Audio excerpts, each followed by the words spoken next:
preparé tenía que ver sobre todo con estudios de género y diversidad sexual. Entonces he intentado reunir algunos puntos que son los que investigo por lo general, que son los estudios de género, e incluir ahí también otro campo que son los estudios de fanatismo o fandom studies. Y bueno, como vieron también hay algo acerca de superhero studies, ¿no? Estudios sobre superhéroes, que bueno, no son disciplinas académicas o sea, muy difundidas, pero sí hay producción académica al respecto. Entonces, voy a comenzar con la exposición. Em, He programado, como dijo Daniel, unos 20 minutos. De todas formas, voy a ponerme mi cronómetro. Bueno, quisiera comenzar haciendo referencia a un par de citas con las que trabajé un poco la idea inicial de este estudio, que tiene como base la autoetnografía, es decir, un conocimiento propio o una exploración propia a partir de vivencias que he intentado relacionar con la teoría para tratar de proponer un pedacito pequeño, ¿no?, de conocimiento. El trabajo etnográfico requiere pensar en uno mismo, recordar y luego establecer vínculos con nociones propias y también teoría relacionada con experiencias sobre el género. Parto por un lado de la idea de Didier Eribon, sobre la que la injuria, ¿no?, es una forma de atrapar a un sujeto y de revelar una verdad o una idea que se tiene sobre este. La injuria o el insulto puede comprenderse a partir de la teoría de Althusser como la interpelación, ¿no?, la manera en la que hay distintos estratos y formas de poder que hacen que los sujetos, ¿no?, se subordinen, pero también respondan a identidades, ¿no?, que no salen de uno mismo, sino son parte de un sistema mayor, la biología, por ejemplo.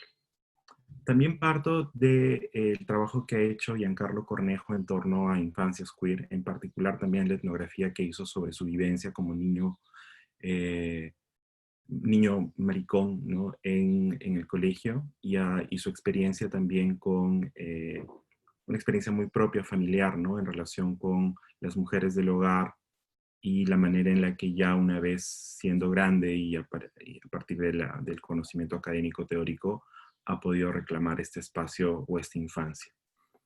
Lo que me interesa del trabajo de Giancarlo Cornejo es, creo que sirve para decir por qué uno puede hablar del yo, o uno puede hablar desde su propia posición como sujeto para producir conocimiento. Y tomo la cita de una cita inicial de su trabajo que dice, ¿no? Necesito posicionarme, quiero reclamar la pertinencia política del uso del pronombre yo. Cada vez que alguien me decía maricón, citaba a un coro que me lo gritaba vehementemente. Maricón, eras así siempre un tú o un él, nunca un yo. Esta narrativa intenta, en algún sentido, responder a estas interpelaciones homofóbicas hechas desde la segunda y tercera persona gramatical. En ese sentido, esta posibilidad de producir conocimiento, de enunciar desde el yo, también espero que pueda dar cuenta de estos procesos de interpelación que suceden a infancias. Obviamente, el niño que fue ya no es un sujeto accesible. Uno cuando va haciéndose mayor olvida quién fue en algún momento. Entonces, todo lo que voy a tratar de estructurar de manera coherente es en verdad un recuerdo, una narrativa. Entonces, la coherencia que he tratado de darle a estas experiencias en verdad son como se debe entender como fragmentarias, ¿no? No es que haya sucedido así, pero es así como intento contarme la historia a mí mismo. He dividido la presentación en tres bloques. La primera se trata del rechazo, la segunda es la identificación o las identificaciones, y la tercera son las desidentificaciones. Para hablar del rechazo, parto principalmente de mi experiencia en relación con el fútbol, que fue muy difícil cuando era niño. El fútbol para mí se presentaba como una amenaza, ¿no? El no saber jugar bien, el no poder jugar bien, el nunca haberme interesado por el fútbol como un juego o como una práctica lúdica, ya sea cerca donde vivía o incluso en el propio colegio, hacía que yo me relacionara con este espacio que debía ser un espacio de entretenimiento, de estar tranquilo, de establecer vínculos con pares, yo lo entendía más que nada como un espacio que no me pertenecía y sobre el que siempre reaccionaba con miedo. Lo que pasa es que el fútbol en general se entiende como si fuese un supuesto, ¿no? O un presupuesto con el que los niños van relacionándose en las primeras etapas de su vida y pueden jugar o quieren jugar siempre.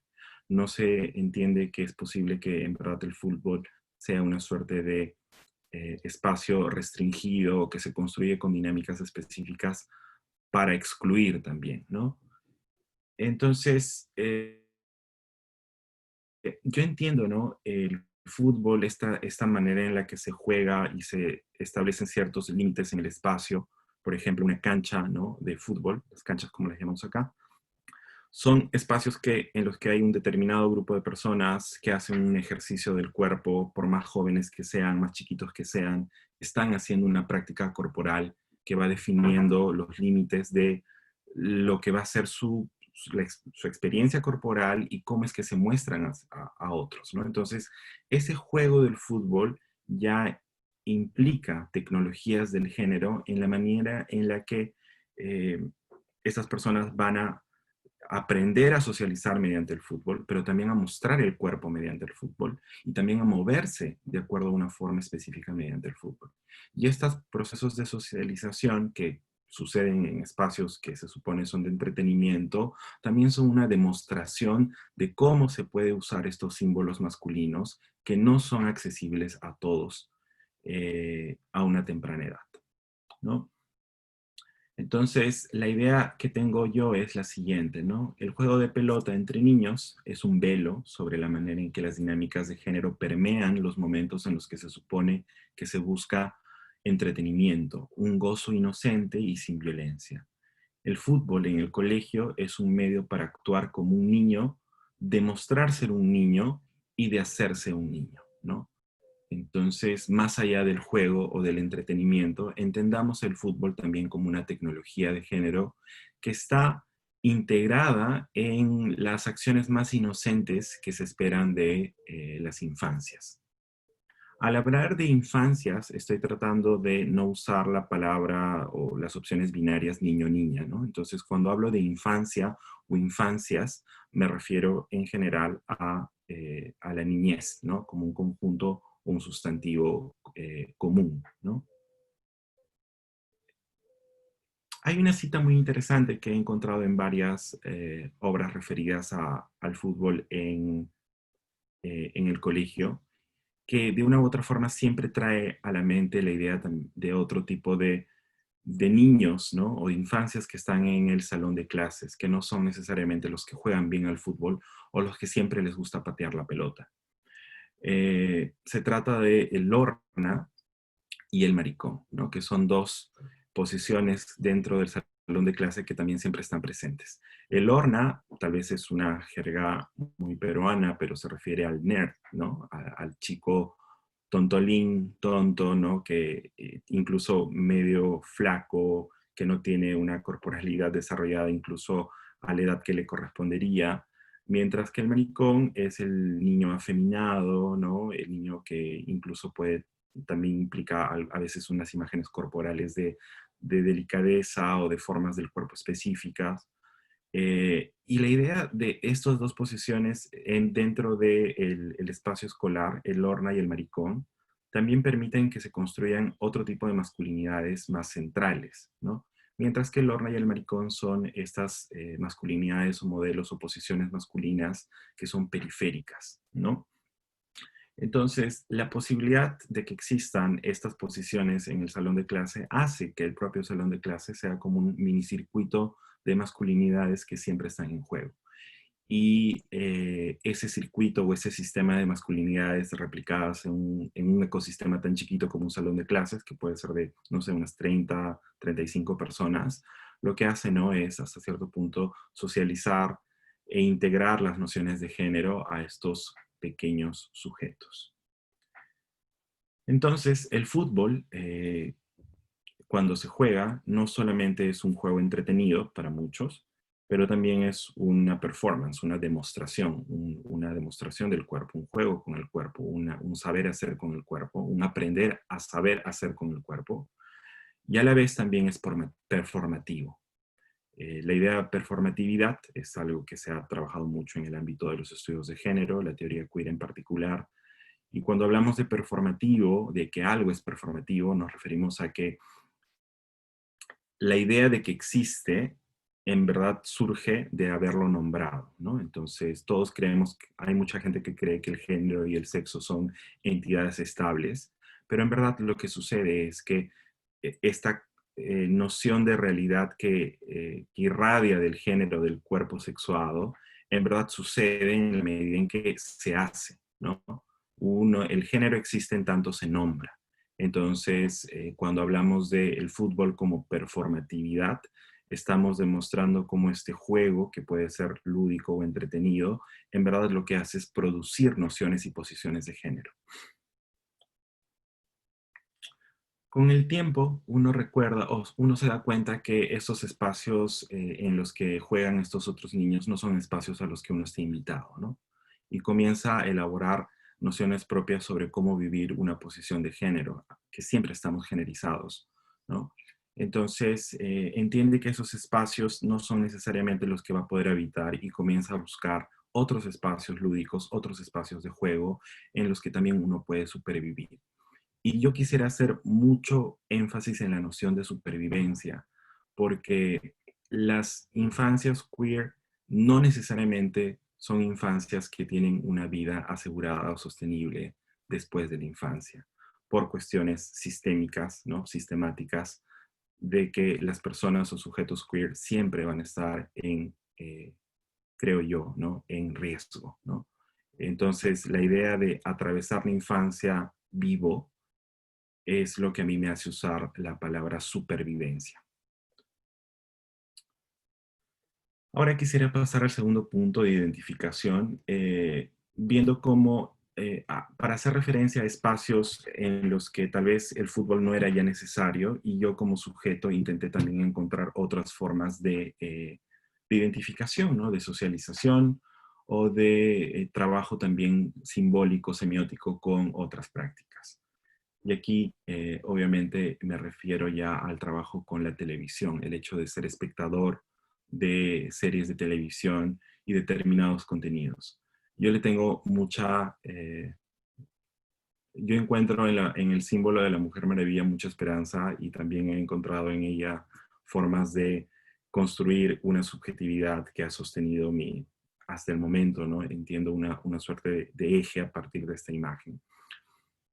Lo interesante es que la figura del superhéroe y en particular la Mujer Maravilla, ¿no? A una edad temprana para mí. Yo no vi la Mujer Maravilla en sus transmisiones originales, sino cuando fue repetida en televisión peruana, las series del 70. Yo la vi en el 92 por señal abierta peruana. Lo interesante de los superhéroes es que tienen estos procesos de transformación, ¿no? Hay una posibilidad de establecer una identidad secreta, hay una identidad que es la identidad del superhéroe que es más visible, y además hay otra identidad que es la del sujeto que eh, habita en el cotidiano, ¿no? Entonces la posibilidad de manejar dos identidades yo creo que es bastante apelativa para un niño o para las infancias queer, ¿no? Que en la medida en que no se ajustan a una identidad específicamente heteronormativa, pueden encontrar en la figura de los superhéroes estos espacios para vivir identidades distintas, ¿no? O diversas. He incluido algunas imágenes de la Mujer Maravilla en esta presentación, en principio para hacer referencia al proceso de transformación o a la transformación, y además también para poner de relieve el uso del supertraje, ¿no? Todos los superhéroes tienen un traje que simboliza esta otra identidad. Lo interesante es que el traje, ¿no? Tiene estos símbolos, estos iconos en algunos casos, o estos índices para volver al campo semiótico, que hacen que haya una suerte de integración de lo que simbolizan en el propio cuerpo, ¿no? Entonces, cuando uno ve el símbolo de un superhéroe, a pesar de que no es el superhéroe completo, entiende que ese símbolo se hace referencia a determinado superhéroe y determinados valores que en la cultura popular se han ido adhiriendo a esta imagen, ¿no? Yo encuentro, ¿no?, en la posibilidad de usar un super traje, ¿no? Esta posibilidad de exponer una fabulosidad, ¿no? El hecho de poder demostrar a los demás que uno es excéntrico, que uno supera los bordes de lo que es normalmente aceptado. Entonces, la fabulosidad, desde el planteamiento de Moore, es la manera en la que muchos sujetos queer también se relacionan de manera crítica con el espacio que los rodea. Entonces, los superhéroes son fabulosos en principio, ¿no? Porque asumen una suerte de estatus mítico en cuanto a la cultura popular y a lo que son. Y por otro lado, también demuestran una fabulosidad en la forma en la que pueden ser distintos y pueden siempre estar over the top, ¿no? O sea, siempre ser excéntricos en su forma de vestir. Los trajes, ¿no?, son una forma interesante de ser fabuloso y muy cautivadora también para los niños. Lo que quiero decir es que hay momentos en la infancia en los que uno puede anclar un poco su manera de concebir el futuro, ¿no? La idea de que uno puede supervivir a partir de ver estos sujetos o personajes que son sujetos adultos, maduros. Entonces representan hasta cierto punto la posibilidad de que uno puede llegar a ser adulto. En ese sentido, el superhéroe, este sujeto mayor de edad, si quieren, adulto, que puede hacer este ejercicio, ¿no?, de excentricidad, demuestra que uno puede ser distinto y que puede llegar a una vida adulta y que hay una promesa de que uno puede vivir en un futuro. Ahora paso a las desidentificaciones. Cuando hablo de desidentificaciones, me refiero a este juego estratégico que se hace, ¿no?, ya con una mirada un poco más estrategia de encontrar un espacio para uno mismo y a partir también de muchos símbolos que están disponibles en la cultura popular, pero que uno también va elaborando.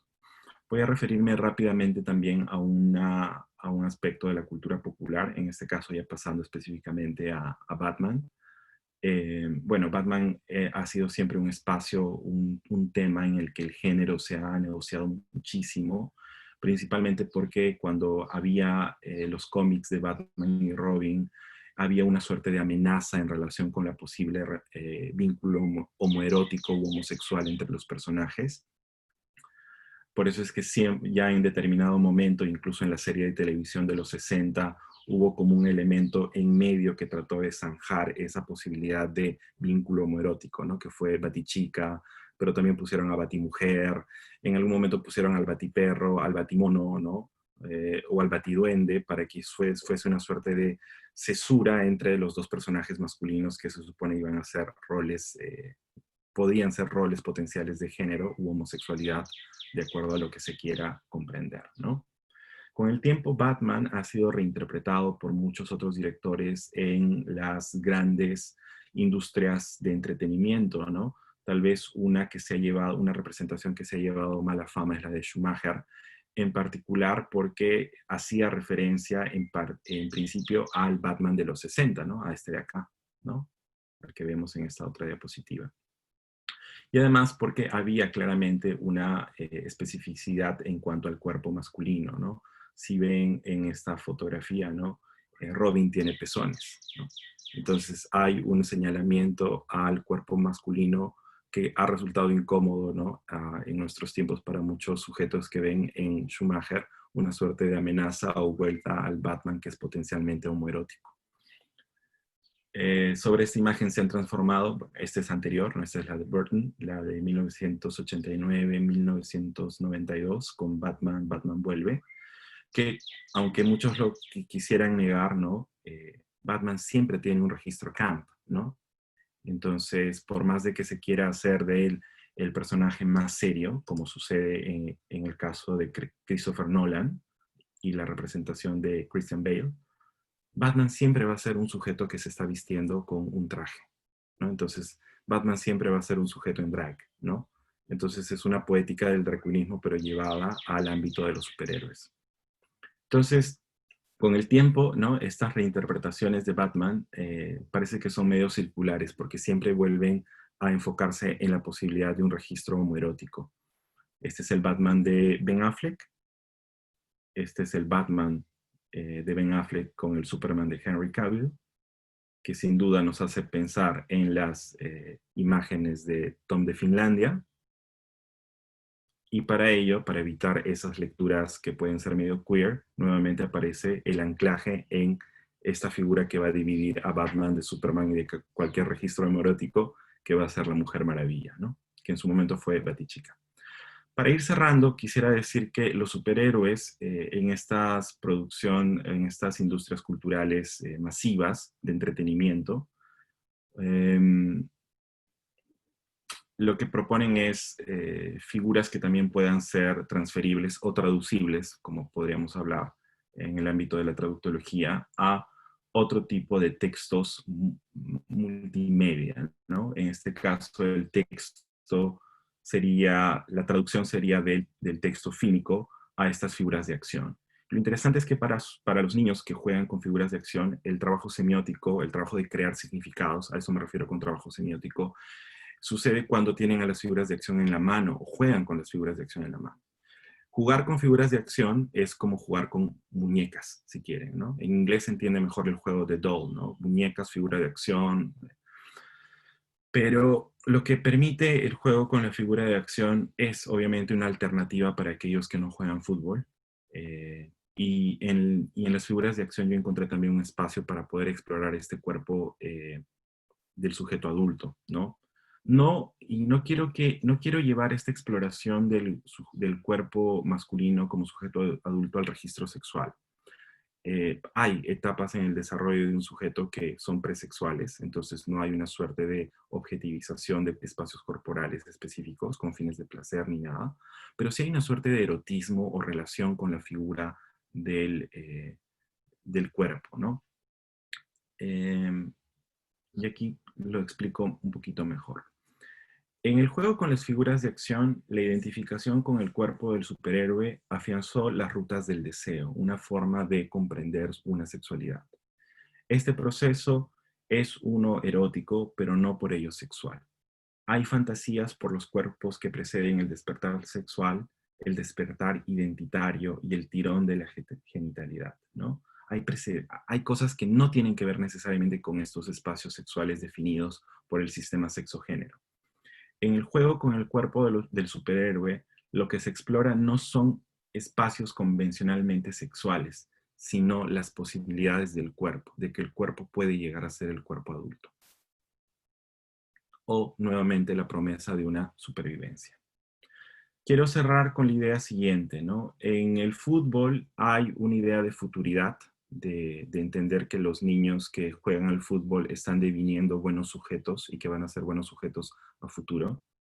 Hay una idea de que solamente se puede crecer de manera recta, uno debe ser siempre firme, recto al momento de crecer, pero en verdad siempre encontramos formas de crecer hacia los lados, ¿no?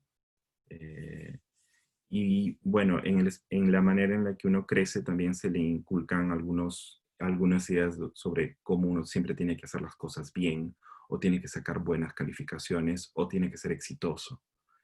Eh, Formas de crecer alternativas apuntan a formas de crecer, de valorar el fracaso, de no ser lo esperado de mejor manera, ¿no? Esto es lo que Jack Halberstam ha denominado el arte queer del fracaso, ¿no? Saber valorar el fracaso desde perspectivas no heteronormativas. Y finalmente, no sé si recuerdan la película Billy Elliot. La película Billy Elliot se centra en Billy Elliot. Vemos cómo es que logra negociar esta sexualidad, perdón, esta masculinidad periférica vinculada o simbolizada por el ballet de manera exitosa, pero no nos olvidemos de su amigo Michael, ¿no? Michael, al finalizar la película, también sigue vivo, ¿no? También aparece en la última escena, no es penúltima escena, ¿no? Tal vez, pero él es un sujeto adulto, ¿no? Que le dice al papá y al hermano de Billy, porque están todos en el público, si recuerda quién era, ¿no? Entonces es recordar al sujeto o al niño o a la infancia que en algún momento también fue una infancia queer. Y lo bonito de esta película es que cierra con la idea de este sujeto que se ha mantenido en vida o vive no necesariamente con el éxito de Billy Elliot, pero con un éxito alternativo o con una posibilidad de vida alternativa. Les agradezco por la atención y bueno, muchas gracias.